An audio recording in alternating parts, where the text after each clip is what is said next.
Hey, this is Tyrone Taylor with Junkers101.com, also known as theflipman.com.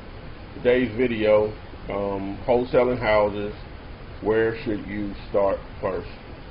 But before I get into the video, always when you're watching any of my videos on my Teach Me Flipping channel here on YouTube, always turn on the annotations that they offer here. You can see other information, other videos that I have available on how to get to them. Also, please join me, add me as a friend on Facebook. You can do a search under Ty Taylor, or you can go directly to my page, which is facebook.com/theflipman. Also on Twitter, you can just do a search for the Flipman or Flipping Houses, and the direct link is twitter.com/theflipman.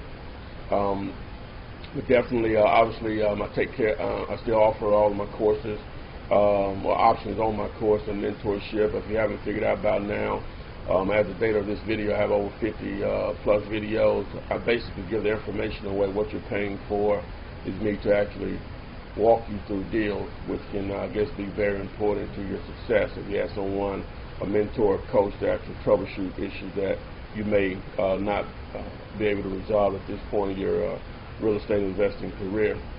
But on with the actual tip.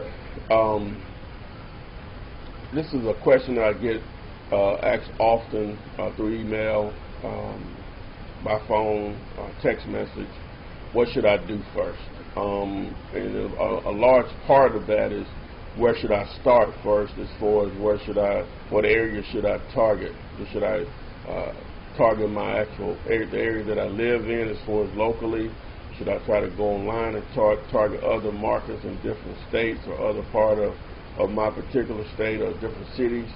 And I'm going to always push anyone that listens to me to start in your own backyard first, because that's what you're familiar with. That's what you can get a grasp on. It's going to be less expensive to start in your own backyard than to try to do virtual wholesaling, which that does work, but you do have to have a budget and the resources in place and a great understanding of the business in order for it to work. I would suggest anyone to start in their own market, make some money, and if they want to expand outside of their market, then do so. All markets are different, but this stuff works in all markets. If you have people that live in houses, which they're either paying rent or paying a mortgage, this stuff works in your market. That's it. Just to give an example, if this is what I would do, and this is the way hopefully you'll understand what I'm trying to convey here, is that if I was just dropped into just one particular city that I have no familiarity with, as far as what's going on in that market as far as real estate, these are the things that I would do to try to figure out the first area to start in that market and expand from there. We'll just choose a city. We'll just say Chicago. Depending on what my resources are, if I had a budget as far as money to work with, I can go about it one particular way, where you can do basically everything online. RealQuest.com will be the service that I would seek out to provide me the information platform to try to evaluate that market and what area I think may be the best area to start in. What I would do, I would tap into their custom search feature and try to determine where the most recent absentee transactions have occurred in a particular market. What absentee means, if you're not familiar with the term, it simply means that someone owns a piece of real estate, but they don't live in it, or they don't. When I say piece of real estate, I mean a single-family house. You can only have one homestead for the most part. So they own the property. They can live either within that market, outside the state, or just they don't live in the property. When it's all said and done, they own it, but they don't live in it. So what I would do is I would look at the last 3 to 6 months of transactions as far as absentee owner, which it will actually break it down for you as those transactions or those actual sales and I'll take a map of my city, which includes zip codes on that particular map, and break my city down into maybe like anywhere from 5 to 10 segments, depending on how large the city is. And in that first segment, all the zip codes that fit in that segment, I'll plug them into RealQuest, absentee owners, single-family residents, and the sales range as far as the date, 90 days to maybe 180 days. And I'll just see which area has the most transactions. What that will do for me is that will identify where investors are spending the most, where most investors in that market are spending the most money.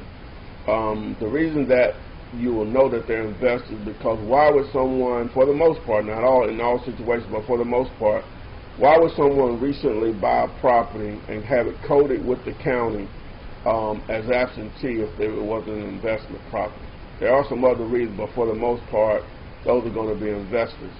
So that's the area that I would target. Now, I'm a big bandit sign guy, but if I'm going to do everything online, I would probably go with the postcard marketing campaign to target those areas of individuals that as far as zip codes of properties I want to send out postcards basically saying I pay cash for houses, blah, blah, blah, my phone number and website.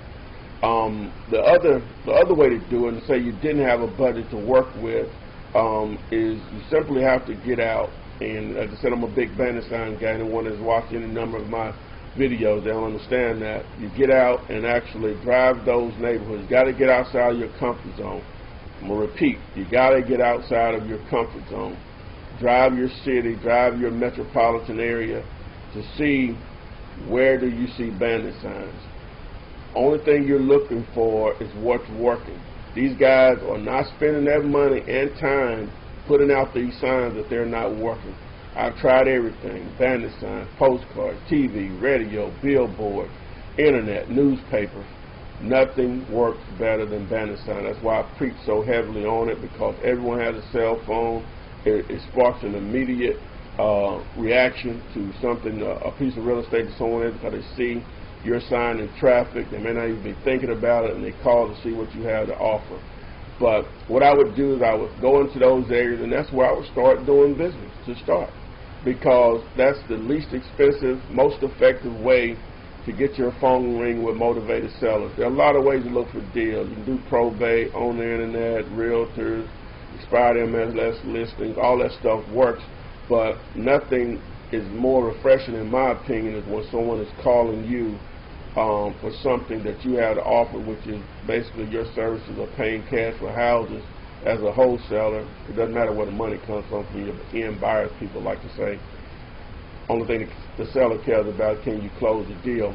But whenever someone calls you saying they want to sell their house, you're 50% of the way there. The other 50% is just to negotiate the actual deal, and makes it which will make it work for all parties involved. But this is basically the tip for today. Remember, turn your annotations on any of the videos that you watch of mine. Definitely add me as a friend. Look for me on Facebook, on the facebook.com/theflipman. Also twitter.com/theflipman. You can call or text me 205-492-3425. Also go to my website, theflipman.com or junkers101.com. Take advantage of the free bandit signs that I have to offer. There's 25 of them that you can get. You only have to pay for the shipping. I would use those signs just to simply say cheap houses for sale and your phone number with those 25 free signs. 25 are not enough to actually attract enough sellers, so that's why I would use those signs. But hope this video tip works. I'm running out of time here. Hope you have a great day. Thanks.